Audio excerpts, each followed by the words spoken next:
A controvertida pergunta de como a vida começou vem intrigando a humanidade há milhares de anos. Há duas escolas de pensamento.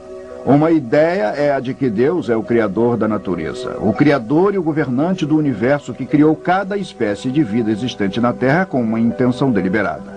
Tal ideia é conhecida como a ciência da criação ou o aparecimento repentino. Uma ideia oposta, predominante na sociedade atual e na comunidade científica, é conhecida como evolução. Ela afirma que a matéria inorgânica se transformou em vida de forma não intencional e foi se desenvolvendo com o tempo. Formas unicelulares progrediram para formar estruturas mais complexas, pluricelulares, resultando no desenvolvimento definitivo do homem. Os princípios da evolução influenciam todos os aspectos de nossa sociedade. Em todo o mundo, museus famosos apresentam perspectivas evolucionárias. Parques nacionais e monumentos históricos se tornaram locais de exibições de informações evolucionárias.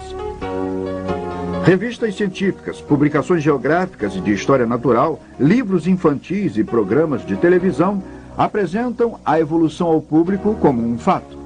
Muitos dos filmes mais populares de hoje, parques de diversões e até mesmo seriais matinais, promovem ideias evolutivas para um público ávido. Livros, textos que desenvolvem teorias evolucionistas são leituras compulsórias para alunos de escolas públicas de primeiro grau, faculdades e universidades. A evolução se tornou o fundamento para a maioria das disciplinas científicas, incluindo a paleontologia, geologia, biologia e astronomia. O objetivo de muitos cientistas é o de eliminar explicações sobrenaturais e fornecer respostas naturalistas. Consequentemente, muitos têm que rejeitar a intervenção sobrenatural de Deus e a criação milagrosa.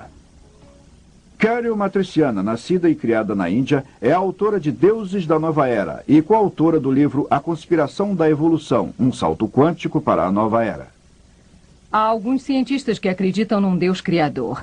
A maioria acredita na evolução física, o que quer dizer que as formas de vida se tornem mais complicadas com o tempo. Muitos desses cientistas descartam que exista qualquer evolução espiritual em processo. No entanto, há um número cada vez mais crescente deles que, persuadidos pelas ideias populares na atualidade, que seria o movimento da nova era, e que estão utilizando a ideia de evolução biológica como um trampolim para a evolução espiritual. Muitos profetizam um desenvolvimento alegando que o próximo estágio da evolução do homem será em termos espirituais. Um salto quântico da evolução biológica para uma emergência mística. Eu acho que o homem está se desenvolvendo para um estágio de maior percepção, maior consciência, de uma vibração maior. E acho que a melhor representação que temos do movimento do homem nessa direção é o que acontece no movimento da consciência, no movimento Nova Era. A evolução está ocorrendo o tempo todo. Muitas pessoas acreditam, e eu creio, que o propósito da vida seja crescer, e que crescemos o mais que podemos a cada vida. É claro que acreditamos na reencarnação. As ideias paralelas de reencarnação e de evolução sempre estiveram proximamente ligadas às crenças de muitas religiões pagãs existentes no mundo. Porém, em meados do século XIX, essa filosofia repentinamente passou a ter respeitabilidade científica através do mundo, através de um inglês, Charles Darwin, que ficou conhecido como o pai do evolucionismo. A maioria das opiniões da época se pautava no relato bíblico de um Deus criador que intencionalmente havia criado cada forma básica de planta e animal. Embora tivesse sido educado como cristão, Darwin se rebelou contra tal ideia e em suas teorias teceu uma maneira de formular o processo sem o Criador. Esta é a casa de Charles Darwin entre 1842 e 1882. Foi nesse escritório que Charles Darwin produziu seus grandes trabalhos. Ele costumava se sentar nessa poltrona, e foi aqui que ele escreveu o seu famoso livro sobre a origem das espécies, publicado em 1859. Charles Darwin é um gigante dentre os homens e no mundo moderno, porque ele desenvolveu a teoria da evolução, que transformou o mundo científico. A teoria da evolução sobre a descendência natural foi desenvolvida bem antes da época de Darwin. O que Darwin fez foi fornecer uma explicação racional de como pode ter acontecido, tão racionalmente elaborada que muitas pessoas pensaram, por que eu não pensei nisso? Muitas pessoas se sentiram à vontade. No que se refere a Darwin, ele se tornou um herói. Ele forneceu a explicação que elas buscavam. A ciência moderna nasceu quando, em 1620, Lord Bacon escreveu Novum Organum. Entre 1620 e 1860, a maioria dos cientistas acreditava no Criador e na criação do homem. Hoje em dia, poucos cientistas acreditam na criação ou no Criador. O que aconteceu? Quem são alguns dos modificadores da mente moderna? Eu estou aqui ao lado de Thomas Huxley, no Museu de História Natural.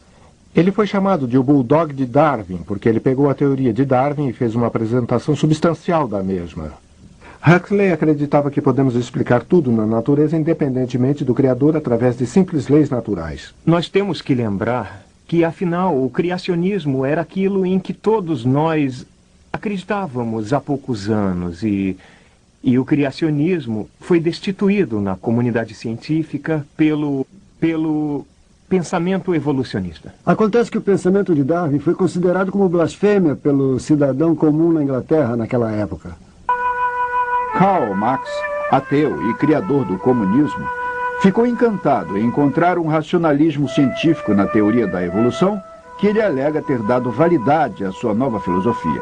Marx admirava Darwin e os dois se comunicavam através de correspondência.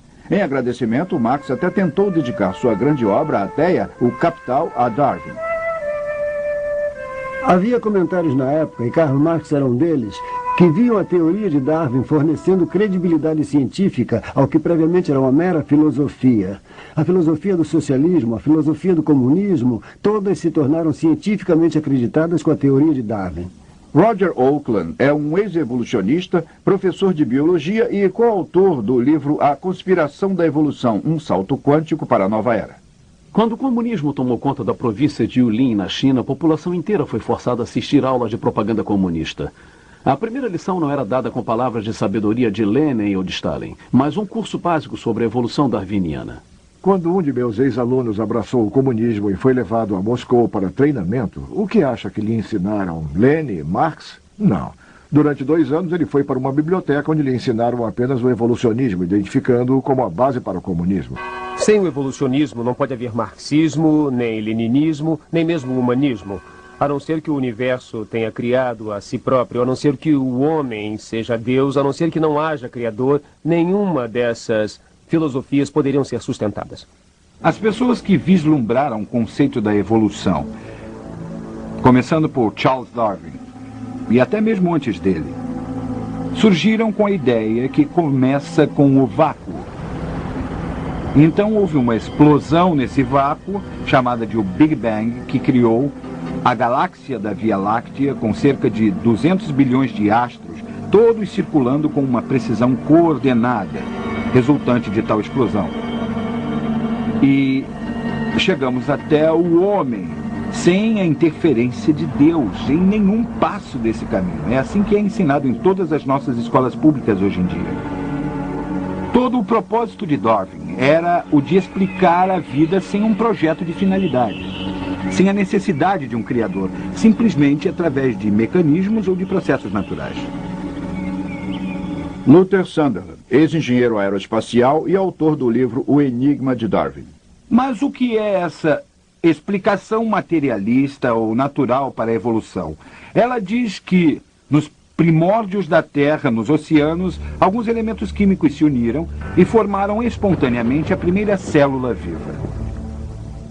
Porém, essa não foi uma manobra simples, porque o organismo unicelular mais simples que conhecemos tem em seus genes e cromossomas tantos dados quanto a quantidade de letras existente na maior biblioteca do mundo, 1 trilhão de letras.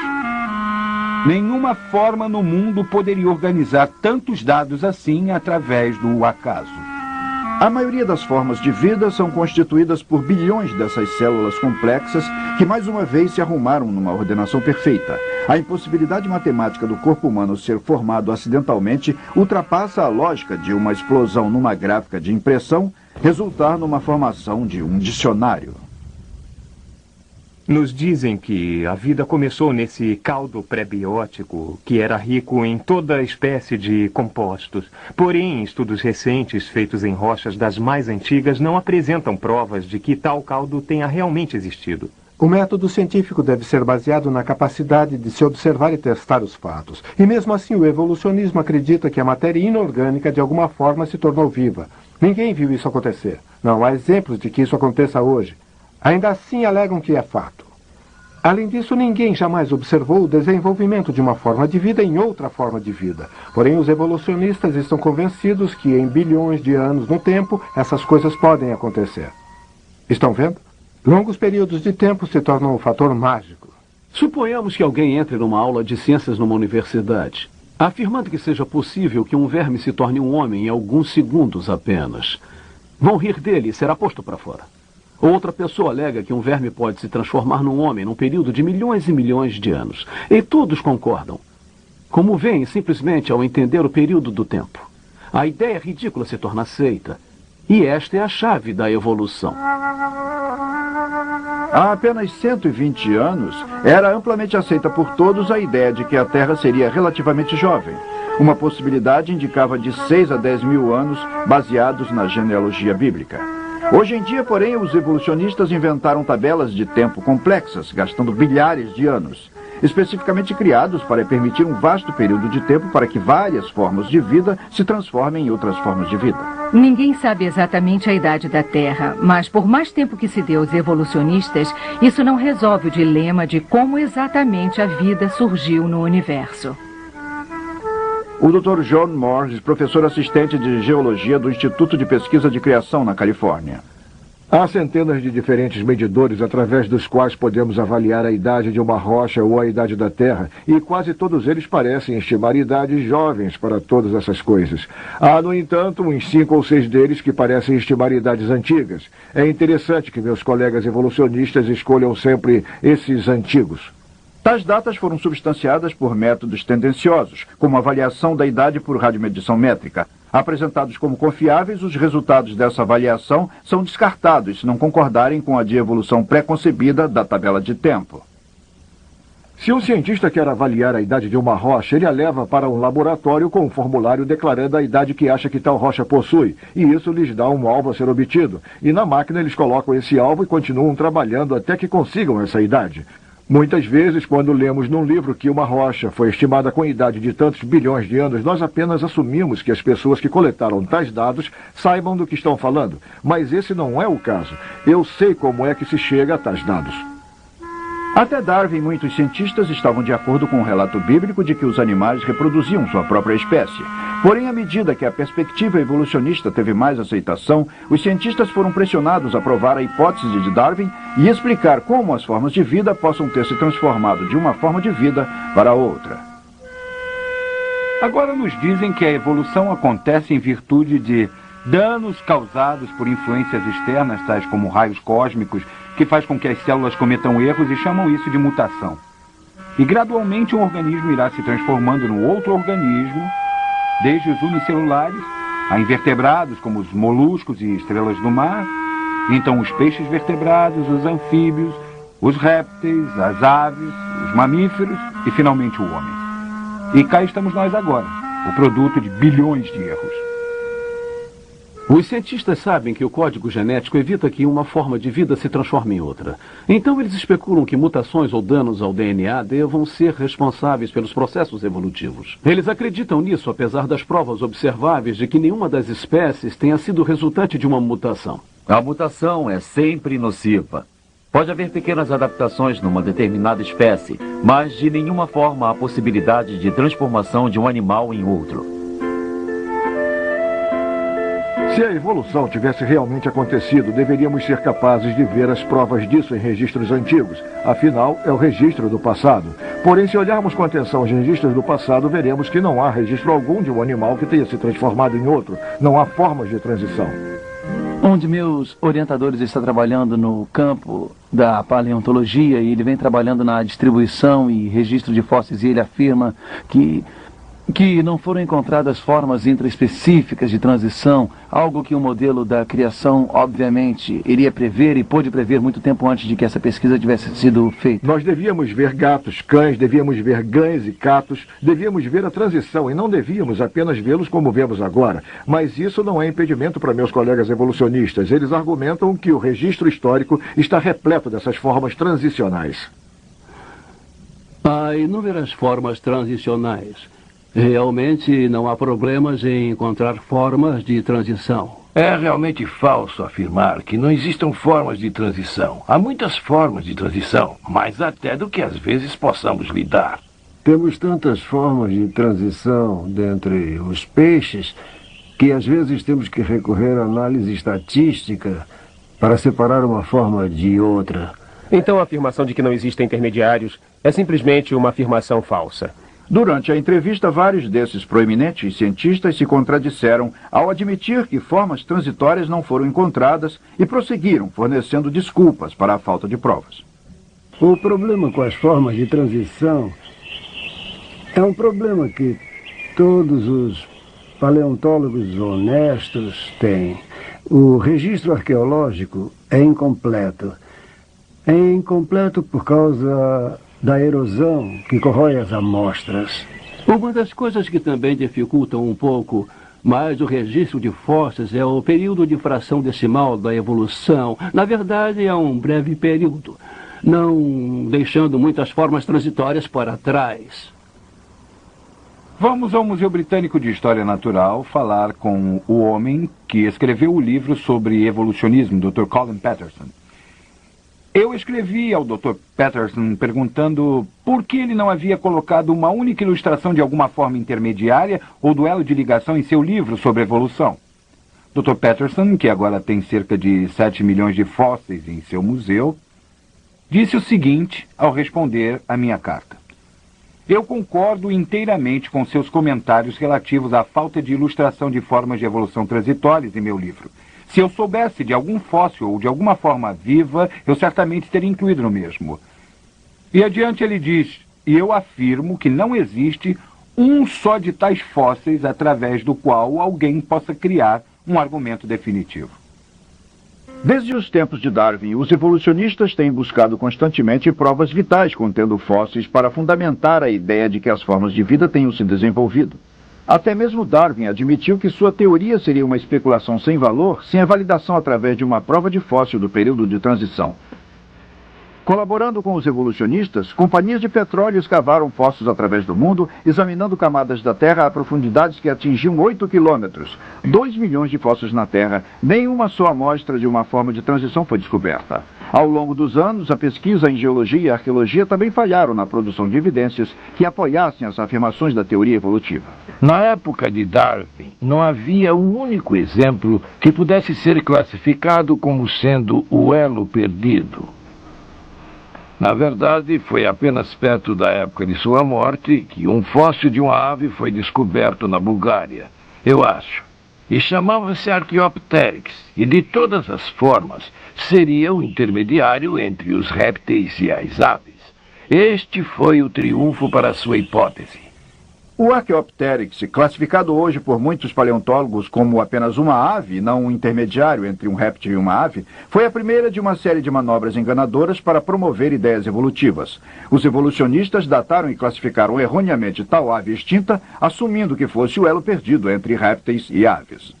O melhor exemplo de uma forma de transição que os evolucionistas fornecem é o Archaeopteryx, supostamente o elo perdido entre os répteis e as aves. Recentemente, outra ave foi encontrada pelos evolucionistas com a determinação de que seria 75 milhões de anos mais antiga do que o Archaeopteryx. Portanto, ele não poderia ser o ancestral das aves. Os evolucionistas não têm ideia de como os répteis evoluíram para as aves. Eles não têm nenhuma espécie de transição. Mas isso não faz com que eles desistam. Pegue qualquer livro sobre evolução e o Archaeopteryx é apresentado como a melhor prova. O Archaeopteryx é um bom exemplo da espécie de transição, porque compartilha características que hoje em dia acreditamos ser típicas tanto das aves quanto dos dinossauros. O Archaeopteryx estaria no meio termo e, por isso, muitos se inclinam a chamá-lo de ave réptil.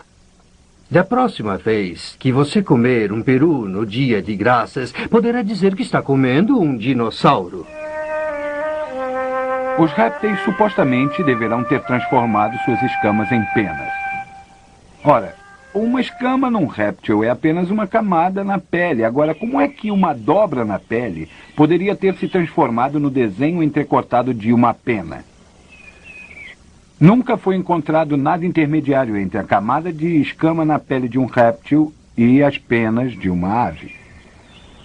Nos animais voadores evolutivos, as patas dianteiras de um animal que servem para andar e para trepar gradualmente teriam que se transformar em asas. Nós jamais encontramos em fósseis algo que apresentasse essa estrutura intermediária. Suponho que tal animal, antes de possuir uma asa adequada, teria que ter patas dianteiras defeituosas e não conseguiria andar nem voar. Essa ideia é totalmente burlesca. Por não existir nenhum fóssil que comprove as hipóteses evolucionistas, duvidosos desenhos artísticos são aceitos e exibidos como fatos. Interpretações artísticas enganosas que colocam nos peixes pernas que surgem por magia, transformando-os em anfíbios. Animais extintos parecidos com cervos são misteriosamente transformados em cavalos, e os macacos se tornam humanos. Como os esqueletos de transição não existentes são necessários para provar a evolução, engenhosos artífices preenchem a lacuna com modelos de plástico e de madeira. Eu me preocupo bastante com a maneira com que nossos museus apresentam a evolução como se fosse um fato comprovado. E, na verdade, falsas informações estão sendo apresentadas, já que os museus, não possuindo as formas de transição, eles têm que criá-las do nada. A edição de novembro de 1980 do Science Digest apresenta um desenho de uma baleia com pernas, como sendo um elo evolucionário entre as baleias e mamíferos terrestres. Porém, a única evidência fóssil para essa transição mitológica é um crânio e uma coluna cervical. Não existem outros ossos. Sabem o que Al Reagan, do Museu Nacional, disse? Você só está limitado pela credulidade de sua plateia e sua própria imaginação para criar essas histórias de inventar o que mutou de quê para quê e quais foram as espécies intermediárias. Quando eles têm que apresentar provas de que a evolução realmente aconteceu, os evolucionistas frequentemente apresentam pequenas mudanças em seres vivos, tais como insetos que se tornam resistentes ao DDT ou a insetos que mudam de cor. Podemos ver a evolução acontecendo hoje em dia? Certamente que sim, todos podemos. Um dos exemplos espetaculares. Vocês já ouviram falar da praga de São José? A praga de São José é feita por um inseto que ataca laranjas, pois ele conseguiu se desenvolver para resistir aos pesticidas que utilizam contra ela. Podemos ver na era histórica exemplos de mutações evolutivas. Por exemplo, se olharmos quando procuramos maneiras de erradicar uma determinada praga com diferentes tipos de inseticida. Acontece que dentro da população normal de uma determinada espécie de inseto, por exemplo, há aqueles que são resistentes a um determinado tipo de inseticida. Isso não é evolução. Os evolucionistas deviam entender que as pequenas modificações são compatíveis com a compreensão criacionista das coisas. O que precisamos ver são grandes modificações, algum tipo de animal se transformando em outro tipo de animal, e isso nós não vemos. Se estamos falando sobre presenciar a evolução hoje em dia, em ver uma espécie se transformar em outra espécie, isso não irá acontecer. Embora devam existir, dentro de uma perspectiva evolutiva, muitas formas de transição pelo mundo, a probabilidade de encontrar qualquer uma delas é extremamente pequena. Quanto mais sabemos sobre a paleontologia que lida com os fósseis, mais certeza temos que o evolucionismo é baseado apenas na fé. A Academia Nacional de Ciência é o assessor oficial do governo em assuntos da ciência. Em suas publicações, ela constantemente alega que os elos perdidos que preocupavam a Darwin não são mais elos perdidos. Isso é uma deturpação que engana milhões, pois, após 120 anos de buscas incessantes, os elos perdidos de Darwin continuam perdidos.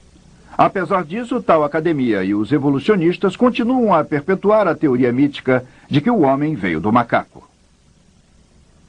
Richard Leakey, que é um dos mais conhecidos antropólogos, disse que se lhe pedissem para fazer a árvore genealógica do homem, ele apenas teria que desenhar um enorme ponto de interrogação, porque as evidências são muito escassas para possivelmente sabermos a respeito da origem do homem, e ele acha que jamais iremos conseguir descobri-la.